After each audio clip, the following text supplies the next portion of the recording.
Real Estate Rewired.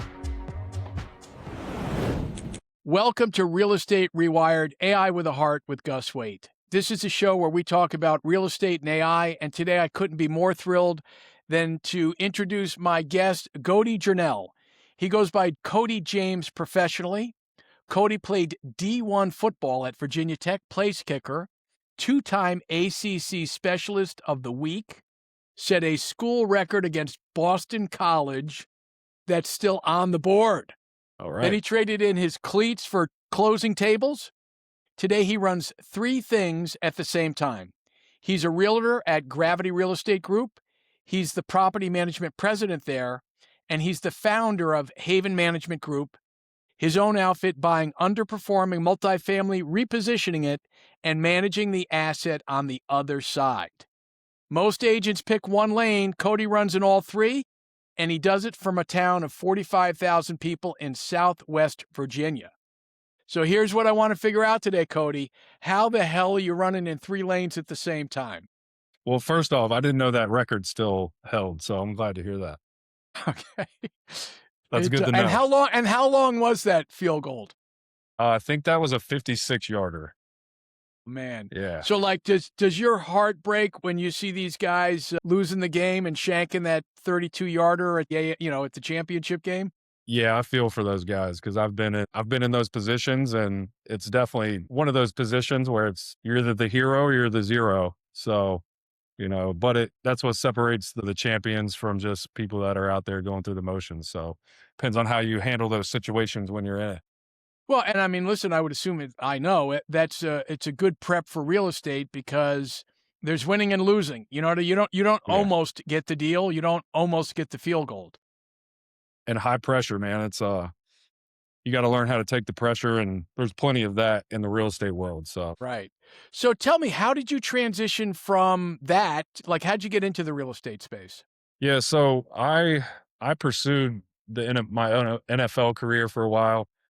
Increasingly tough position to get your foot in the door, no pun intended. There's only one kicker per team, and a lot of people don't realize there's not a backup. The backup's also sitting on the couch waiting for that phone call. And then you've got guys that have been in the league for 15, 20 years because it's a position you don't get beat up in too often. So that window is very small. But after a few years, I lived up in Northern Virginia, was just training, tried some, corporate jobs out, just never really fit my personality or, what I was trying to do. My parents were both entrepreneurs, own their own businesses. They ended up going and playing in a league in Germany for 2 years. And so that was a really cool experience. But when I came back, I was like, hey, I feel like I've run my course. I gave it 4 or 5 years after college, and I was ready to start making some real money, kind of putting my next career move together. So moved from Germany to DC, back down here closer to home. I live about 45 minutes from my hometown. And just by happenstance, my parents always kind of had rentals growing up. My dad was a general contractor. So I was kind of always in that real estate space, more so like being dad's grunt worker, hanging drywall and swinging hammers all the time. But the company that I was working for at the time was a remote working company. So it allowed me to move back down here, but they ended up going under. And I was kind of sitting around like, man, I've put myself in a little bit of a pinch here because I moved back to a pretty small area, and there's not quite as much employment, especially in, the expertise and areas that I'd got my degree in. By the grace of God, ran into an old friend, and she had just got her real estate license, and she kind of pushed me to jump on this team with them at Remax 8 here in Blacksburg. Like sprinted through my licensing, got my license in like 2 months, I think, and hung my license with Remax 8, and it's all been kind of downhill from there. It was a couple years before COVID started. I got some years under my belt before all the craziness happened. When did you get in, Cody? I think it was towards the end of 2016, somewhere in that time frame. So it's been a 10-year run. So you get in. Yeah. And I mean, listen, this is the secret to most agents I find. It takes a couple of years really to get your sea legs. For sure. Right? So what was your experience in the beginning? Like, what were your thoughts when you came in? And then after a couple of years, you know what I mean? Where were you? Yeah, I think to your point, 100%. Like you got to really learn what you don't know going into it. And originally I wanted to get into real estate investing full time. And that was like, I'm just going to jump in, be a real estate investor. Was lucky enough to humble myself to realize, hey, you don't know as much as you think you know. And now looking back, I'm like, I really didn't know Right. anything. So Oh my I'm God. glad I did it the other way around. But But decided isn't it like on TV, Cody? It's just you buy a house and you put a couple of bucks into it and 3 buyers show up on the first day and you make yeah. 45 grand, and Yeah, isn't and that how it the works? buyers are like a pottery teacher and a bug specialist, and they are somehow shopping for $1 million home. Yeah, So oh yeah, oh yeah. yeah, It's so that easy. was I was lucky enough to learn under a really good broker. She'd been in the business for 30 plus years at Now, was Remax. she flipping houses? I mean, was she doing that or was she strictly buy, No, sell side? she was strictly buy and sell and mostly on the list side. But I decided to get my license because I was like, well, what better way to learn than learn on the job? You can really make a good income and you get kind of first shot at a lot of deals that haven't hit the market yet. So that was really the thought process behind jumping in that way. But yeah, the first couple years, I had a pretty good network, but you have to let people know what you do. She always preached, you can't be a secret agent. You got to let people know exactly what you're doing. I was making my cold calls. I was knocking on doors. I was kind of like my back was against the wall, so to speak. Felt like I really needed to put the work in to kind of get that ball moving. And it took a little bit, but we a couple years down the line started our own brokerage. That was Gravity that you mentioned, me and a couple partners. And it was always evident to us the people that were going to be successful because they were the ones that were coming in and they were like, I've got this job right now, but I'm burning all the boats. Like this is what I'm doing. As soon as I get my license, I'm quitting and I'm going to be here every single day until I figure it out. And it was always the ones that were like kind of tiptoeing into it. Like, I don't know if this is going to work out and keep this comfort zone, on the back end. And maybe I'll do this part time. But it was very evident, like the people that, burned the ships and jumped right in, they were usually the ones that succeeded a lot faster. Well, and let me ask you this, Cody. And this has been my experience. It's folks who are basically okay with being uncomfortable for a long time. Absolutely. Because to your point, the learning curve is huge. And then the reality is, I love the Winston Churchill quote, success is the ability to experience failure after failure after failure with no loss of enthusiasm. That's right. And, so you ride through those first couple of years, you get banged up like anybody who's been in this business. Yeah. And then where do you feel like you started to hit your lane? Yeah, so I feel like I've hit a couple lanes on this journey, but when I really started to see an uptick in business it wasn't even at the start of COVID. Things got kind of crazy at the start of COVID, but it was about halfway through that process when I started getting returning clients. So, they'd either bought their house with me at the at the beginning, and now they were looking to trade up. Interest rates have gone down. They can afford more house, things along those lines. And then that kind of just snowballed into referrals from those clients. And now I've got, those extra layers of those clients who are sending referrals. And we were big Buffini guys at Remax 8. So I learned, the art of the referral, writing handwritten notes, making sure that you're following up with past clients, doing events, things along those lines. And it really kind of shaped that business and the recurring revenue. And not that I don't do cold calls anymore, but it definitely kind of subsided after those first 2 or 3 years. Got it. So you hang in there long enough, you start getting the repeat and referral business. And then now these other 2 lanes, how did you get into those lanes? So I mentioned I wanted to get into investing kind of right off the bat. And during that time period, that first 2 or 3, even like 4 years, we were starting to pick up some single family investments, just, single family rentals. We were managing them ourselves. And, I always kind of had this goal in the back of my head, like this is really the next transition or lane that I want to go into. And, we built that up to probably about 12 units that myself and it was my fiance, wife now at the time, owned. And then we kind of got to this point where we were about to have our first kid. She was kind of still working and doing things, and she was like, I can't do this anymore. She basically fired herself from helping me with the property management. So that spurred us to, at this time we had already had the residential brokerage, but spurred us to go open the property management side of it. And then that was a completely new lane that we had to start from the ground, learn all the the aspects of doing third-party management. So we started taking on other agents' properties. We started taking on our clients' properties when they would buy them. So at that point is when we kind of like started running two separate businesses, so to speak. And how many doors do you have right now under property management? Now we're just over 250. So that's been about a 3-year run rate, 3 or 4 years. Mm-hmm. And, this next lane that we've kind of jumped into. So the Gravity group that I was with kind of last year or the year before that ended up actually kind of breaking ties, and they took, we kind of did an equity swap. So it was a pretty cordial split there, but I let them continue running the residential brokerage. And I was like, hey, I want to take this investment side of things and run full speed with it. And that's where Haven Management Group was formed. So now we're kind of vertically integrated. We still do residential sales through there. Mm-hmm. We do sales, construction, and property management kind of all under the same roof. So handle that full life cycle of investment property for clients. Got it. And since your wife quit, and how many people you have on your team now? We're up to 8 now, and we're about to sign on a project manager. So that'll be number 9. Got it. All right. So here comes the fun part. Yeah. How do you feel about AI? When you hear it, you it's love like it. if I could put a chip in my neck in it and I was AI, I'd do it all day. So when I always ask people, when was your aha moment? When was that moment when you had your OS moment where you're like, oh my God? Yeah, I mean, this is going to sound very kind of rudimentary now based on how far AI has come. But I remember the first time I didn't go to Google and type something in.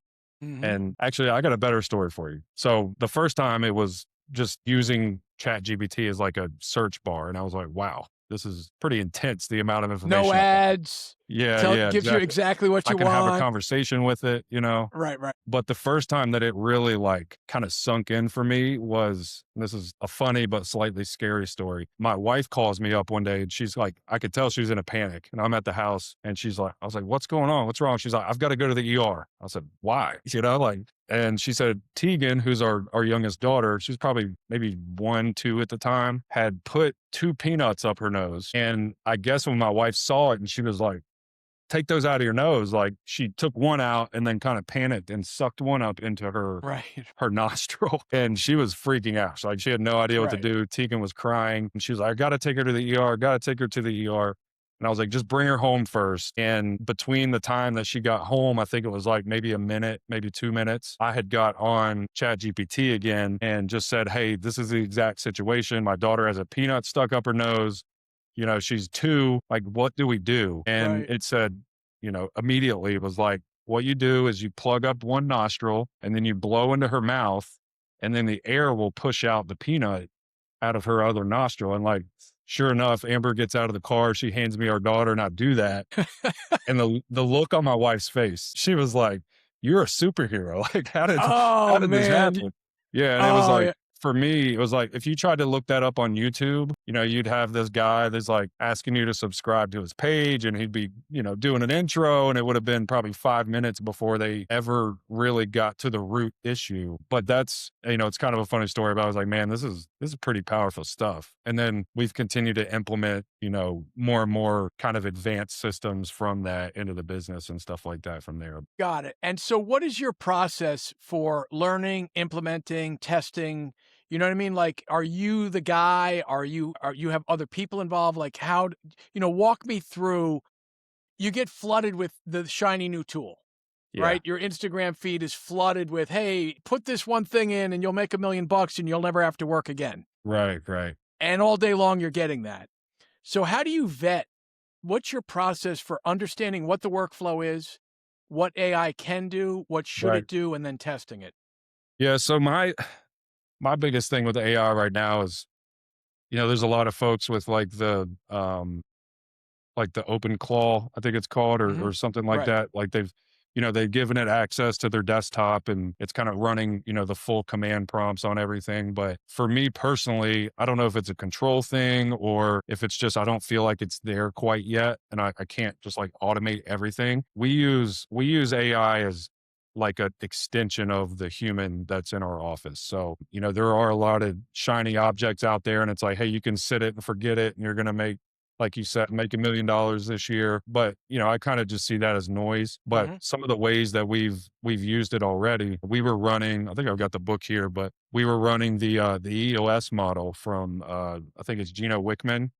Mhm. It's like an operating system model for running, internal business functions. And we had been doing that by paper in meetings, like for the last couple years. It was good. It was a useful tool for like the structure of our meetings, but we'd fill things out. We'd put we'd mark the scorecard. We'd put our issues list down. We'd put our rocks down, and then it would kind of like get put in a folder and just sit on the desk until next week's meeting. But we took that whole system and we went into Claude and we said, "Hey, can you build us out a platform so that we can actually utilize this in the business?" And it created this full like 4-tab system that had everything that you would use in EOS, and they all talk back and forth to each other. And now like every week we can sit in our team meeting, the team can go through and put their metrics in for the scorecard, and then it auto populates into issues and tracks it and keeps the memory log and everything along those lines. So for us, it's really like it's taking AI and like making the humans in our business like superhumans Mhm. versus it just taking over all the functions of what we do day to day. And so it's more of like an extension of us versus just complete automation at this point. Well, yeah, absolutely. And so, Cody, how did you get the people in your office to buy in? Is there any resistance to it? It a lot of the people I'm talking to feel a little overwhelmed by it. I mean, Yeah. a new LLM model every 3 weeks. Hey, use Claude. Oh my God, now ChatGPT is Right. better. Now there's this third-party thing you should plug in. How do you manage the noise amongst yourself and your team? Yeah, I think, again, it's just having those kind of conversations with the team like, hey, we're not looking to use this system to replace what you're doing. Like, especially in our business, it's very important, especially on the client facing side, to still have that human interaction with people, but it can enhance and, make more efficient what you're doing day to day. So whether it's, trying to figure out how to rewrite an email to make it sound more friendly in, sticky situations, or, we'll get, 2 or 3 different contracts and we'd like to compare, all the contracts, the pros and cons. We used it yesterday. We're getting a new printer for the office and they sent us like 4 different models with like a full breakdown on all of them. We're like, we're not printer people. We don't know, we don't, They won't work, by the way. yeah, No matter yeah, which it's one you going to get, it break. won't work. We know that. Just want to let you Exactly. know, they don't have an AI yet that can print. Right. Boy, that'll Exactly. that'll that'll be when we jump the Yeah. shark. So, but our director was able to put all 4 of those into one of the LLM models and say, show us the pros and cons, from the memory of previous conversations we've had, what's important to us and how our business functions, what would be best for us. And it gave us a full kind of breakdown on that. And then, we make the final decision. It's an enhancement of the things that we do day to day. So I think the team they've been more than happy to kind of let some of the time consuming things fall off to a computer or an AI. And do you have like paid, which models are you using right now? And do you have paid models for the office? And do you have like structures in place so that personally identifying information isn't going out? Like, how do you deal with safety? Yeah, it's safety is probably something that we need to drill down on quite a bit. We don't really use it for a lot of sensitive information. I have uploaded P&Ls before and kind of, been like, hey, where can we make a difference, or like where are we overspending on certain things like that. But I think our paid models are still ChatGPT, Claude. I use Notebook LM quite a bit. So if I'm gonna, meet with a client, or we actually just started our own podcast a few weeks ago. So when we have a guest host, we plug them in and get that breakdown. And then, some extensions off of those, like image creation, content creation. I've got a marketing VA that uses it pretty extensively on like the graphics and logos and things like that he's creating for the business. So all of that kind of feeds into itself. Got it. And is that offshore or onshore, your marketing VA? The VA is in Macedonia, so he's offshore. Yeah. Got it. My mind went blank for a minute. So what are you worried about with AI? Like, what's the dark side for you about the thing Yeah. you're like, "Ugh." I think the dark side for me is it just completely taking over you know, the actual like brain power of humans.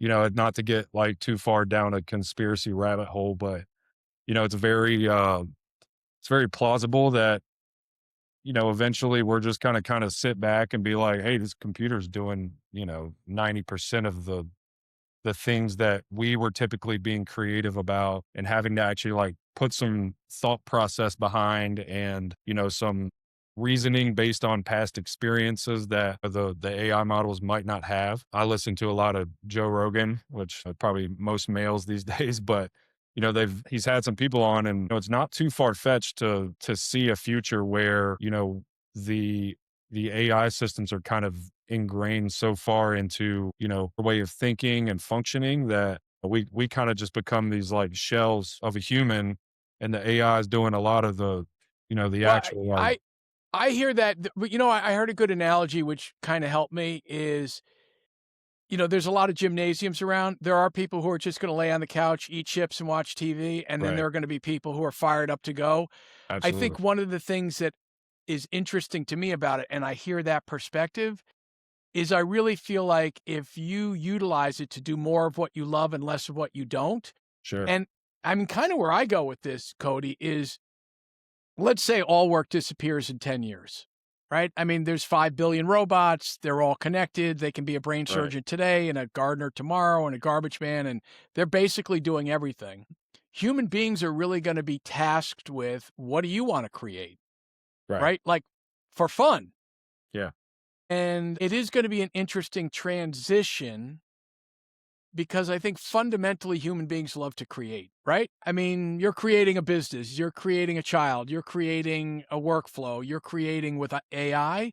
So I'm hoping that's the direction it goes. Yeah, yeah, I agree. And that's all, in the abyss. I don't know how much of that ever comes to fruition, but at least for business leaders, and it's, if you're not getting on the train now and utilizing it, like, you're going to get left behind, and you're going to get left behind quicker than not jumping on the internet bandwagon. It's Yeah, like, no, cuz no, it's I think we got a 2-year window.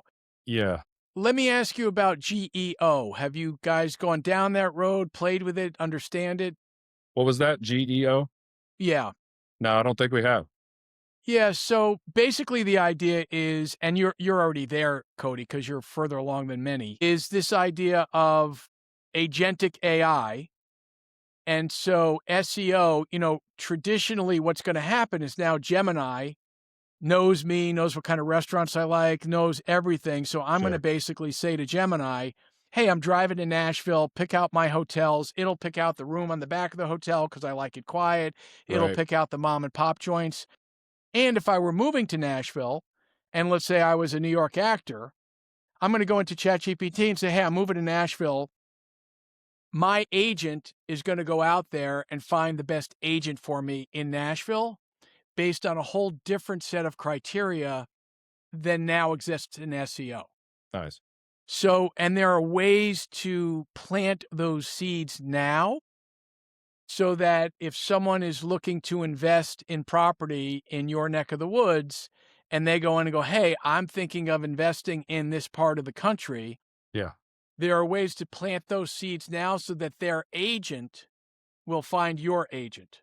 Sure. And your two agents are going to talk before you actually meet each other. Nice. So what's beautiful about that, Cody, is think about this. If you were to establish what your ICP is, who's your ideal client profile, can you imagine the benefit of people reaching out to you because their agent said Cody's your guy? Right. I mean, am I going to go on Google now and start Googling Yeah, exactly. it's not going to happen. Right. So I think that's an interesting space moving forward that very few people are sort of looking at. But to your point, planting those seeds now and creating all the assets that will make you rank higher in that GEO search, there's a real magic sauce in that. And the guys that figure that out now are at such a huge advantage Sure. Yeah. because, like I said, 2 or 3 years from now, people are going to wonder why their businesses went under. And it's going to be because everybody's asking their agent, who do I use to buy a house? Exactly. You're still focused on trying to get your SEO and, PPC campaigns together, but that's not, I rarely use Google for search anymore. It's typically, going to an LLM and having a conversation and saying, this is exactly what I'm looking for, help me figure it out type of deal. Exactly. So I could see that for sure. Have you seen, have there been I know they mentioned ChatGPT was looking at doing this. I don't know if they actually did it, like paid placements within some of these Yeah, models. well, the good news is the paid placements would only be on the free versions. Gotcha. Okay. So, but it is a little tricky, right? Because now who's putting their thumb on the scale? Right. And are we back to that? I mean, listen, I don't know. It's a tricky business model. Like, I'm not quite sure. I listened Yeah. to a great show. I'm going to send you the link to it. It's the Artificial Okay. Intelligence Show. And, every week they're in that space kind of talking about that stuff. So I always too like to know where the like the Demis Hassabis's and the Sam Altmans and Sure. where they're thinking it's going to be 6, 12, 18 months out, because so far they've been right. Yeah. Sure. And, that's the gig, man, to stay out in front. Yeah. Totally agree. And we've tried to stay with the times. I'm sure there's a ton of stuff we're not doing that, could be beneficial. We're just, it's only so much you can do in a day, right? You still got to Absolutely. run the human side of the business as well. Absolutely. Well, Cody, man, this has been a fantastic conversation. Before we jump off, I just wanted to give you an opportunity to tell our listeners where they can find you, what you do, website, email, phone number, and all that good stuff. Yeah, sure. So I'll give myself a little shameless plug here at the end. But so Haven Management Group is our kind of parent company. But one thing that we started running last year that people have really resonated with is our 90-day multifamily sprint. And so we do a lot of like small to mid-sized multifamily acquisitions. And we've got a school group, SKOOL, Mm-hmm. called the Haven Investor Network. And it's really just a place for like-minded investors to come and learn and collaborate and look at deals and things like that. But our 90-day multifamily sprint is a 4-person cohort that we run every quarter. And we help that group find, fund, and execute their first multifamily deal together. So then from there, Haven, which is our company, does all the services behind it, helps them manage it as a passive investment without them having to, create a second job. So if anybody's interested in anything like that, would love for them to jump in the school group. My email is Cody, CODY at havenpm.us. And our website is havenpm.us. So you can find us there as well. Fantastic. Cody, stay on for a minute. I want to tell you what we're up to afterwards, but I just wanted to thank all our viewers for watching. Thanks, Cody, for being here. And remember that the only reason to use AI is to do more of what you love and less of what you don't. Thanks a lot for watching. Love it. Appreciate it. If you've got value from today's episode, hit subscribe, leave a comment. I'd love to know what you're thinking. If you're ready to turn what you love into your superpower and take what you hate off your plate, schedule your free AI discovery call. The link is in the description and pinned comment. I'm Gus Waite. Until next time.